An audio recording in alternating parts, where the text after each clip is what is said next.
घरवाली के लिए मांगा। अच्छा, हाल के लिए घरवाली के दे तो मेरी जगह गवर्नमेंट इसको दे दी। अच्छा, गवर्नमेंट जितेंद्र जो इसका बच्चे की बच्चे थे उसके बच्चे जो अच्छा, वो कह रहा मेरी घरवाली को घरवाली तो गजट रोड से गवर्नमेंट ने कर दिया। पूरे लेकर प्रोसेस एक प्रोसेस पूरी प्रोसीडिंग हम आपके पहले भी साथ रहे, रिकॉर्डिंग मत करो भाई। हम आपके पहले भी साथ रहे। सुन लो गुरुजी, हम पे आपको पूरा विश्वास है। हम तो आप ऐसी आशा कर रहे हैं कर लेंगे। ये परिवार को ठेस ना पहुंचे, कोई ऐसा डिसीजन दे दो इनके जो यहाँ संतुष्ट होकर जाए। बात करूँगा दोबारा, मेरी रात में बात हुई है, बताया जाए, ठीक है नहीं, बात करेंगे, ठीक है नहीं, फिर करेंगे। सुन लो गुरुजी, हम पे आपको पूरा विश्वास है। हम तो आप ऐसी आशा कर रहे हैं कर लेंगे। ये परिवार को ठेस ना पहुंचे, कोई ऐसा डिसीजन दे दो इनके जो यहाँ संतुष्ट होकर जाए। बात करूँगा दोबारा, मेरी रात में बात हुई है, बताया जाए, बात करेंगे, ठीक है नहीं, फिर करेंगे। सीएम साहब ने खुद फ़ोन पे नीतिका के फादर से बात करी थी, साथ में खड़े हैं, कि किशन पाल गुर्जर को हमने पूरी अथॉरिटी दे रखी है, वो जैसा भी करेंगे। उसके बावजूद मंत्री जी फिर दोबारा वहाँ पे गए, फिर आज वापस आए और फिर आश्वासन दे के गए हैं, जो पढ़ के गए हैं कि पहले भी नौकरी दी गई है। तो ये गुमराह करने वाली बातें हैं, ये अच्छी नहीं लग रही। को जो न्याय मिलने की बात चल रही है, इससे अभी तक हम बिल्कुल संतुष्ट नहीं हैं जी। अभी तक हमारी सरकार ने छलावा ही किया है। और अभी तक जो सबसे बड़ी बात जो हमारे दिमाग में आई है कि सरकार ने एक नारा दिया था कि बेटी बचाओ और बेटी पढ़ाओ। अगर बेटी बचाते हैं तो बेटी पढ़ेगी कैसे, और बेटी पढ़ाते हैं तो बेटी बचेगी कैसे। इस वजह से हम सरकार से बिल्कुल संतुष्ट नहीं हैं। और आने वाली 30 तारीख को जो हमारा निकिता न्याय मंच है जो फैसला लेगा, उसमें हम उनके साथ हैं। मेरा नाम मूलचंद तोमर है, मैं निकिता तोमर का पिता हूँ। आप कल सीएम साहब से मिले और किशन पाल गुर्जर जी से मिले हैं, कितने आपको लगता है क्या कुछ न्याय की तरफ बढ़ रहा है कोई कदम? सीएम साहब ने शुरू में ही हर तरह का आश्वासन दिया था और गुर्जर जी ने भी घर पे जाके हर तरह का आश्वासन दिया था जो वीडियो रिकॉर्डेड है। लेकिन कल हम जाके मिले हैं और उनके जवाब से बिल्कुल भी संतुष्ट नहीं है। कोई भी ठोस आश्वासन उन्होंने हमें नहीं दिया। और अभी भी आके किशन पाल गुर्जर जी ने कहा था 10 बजे मिलना, और उन्होंने बात नहीं करी है और वो चले गए हैं। और हम इस सरकार से बिल्कुल निराश हो चुके हैं।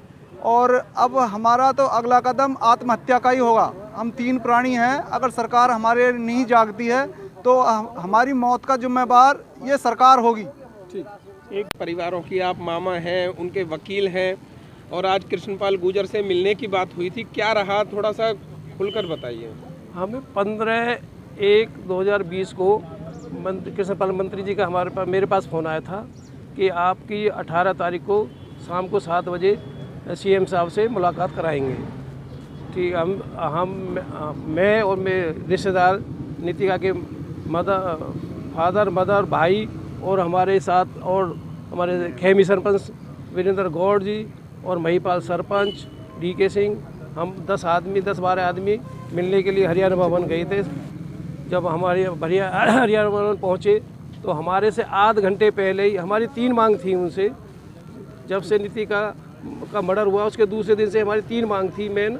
एक तो नीतिका के भाई को सरकारी नौकरी दी जाए, और जो महाविद्यालय बनना सेक्टर 2 में उसके नाम से रखा जाए, और आर्थिक मदद दी जाए, और चौथी मांग जो बच्चों के साथ जो केस रजिस्टर्ड हुआ उसको वापस लिया जाए। तो हमारे से पहुंचने से आध घंटे पहले सीएम साहब ने और मूलचंद मंत्री जी ने पहले कॉन्फ्रेंस करके घोषणा कर दी जो सेक्टर 2 में महाविद्यालय बनना वो सुषमा स्वराज के नाम पर रख दिया गया।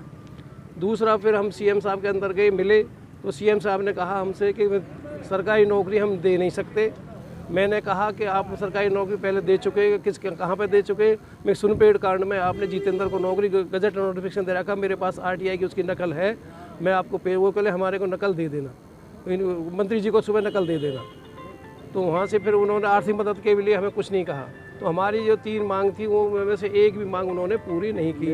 हम निराश होके हम सभी नीचे आ गए, और अपने फिर मंत्री जी का फ़ोन आया कृष्ण पाल जी का कि मेरी सीएम साहब से बात हुई है कि उनके नीतिका तोमर के भाई को हम उस कॉरपोरेशन में JE लगवा देते हैं टेम्परेरी बेस पे, बाद में कुछ दिन बाद कोई निकालेगा नहीं, बाद में परमानेंट कर देंगे। वो एक खाली छलावा हमें बहकाने के लिए ही कहा गया था। तो उसके लिए फिर मैंने कहा उनसे मंत्री जी से मैं कि जी हम सुबह आके आपसे मिलेंगे, मैं परिवार वालों से पूछ लूँ वो इस सर्विस को मंजूर करें या ना करें।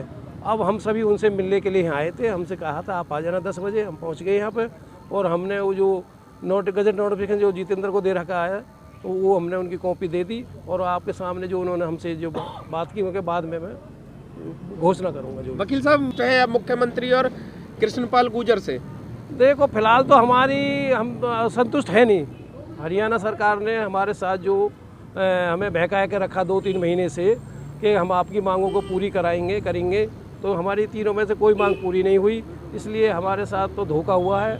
और आगे की हमारी जो भी नीति का मंच जो बनाया न्याय दिलाने के लिए वो मीटिंग होगी, जैसा भी सब हमारे भाई लोग जो भी सर्व समाज के जो है लोग अपने बैठ के फैसला करेंगे आगे की हमारी रणनीति क्या करनी है।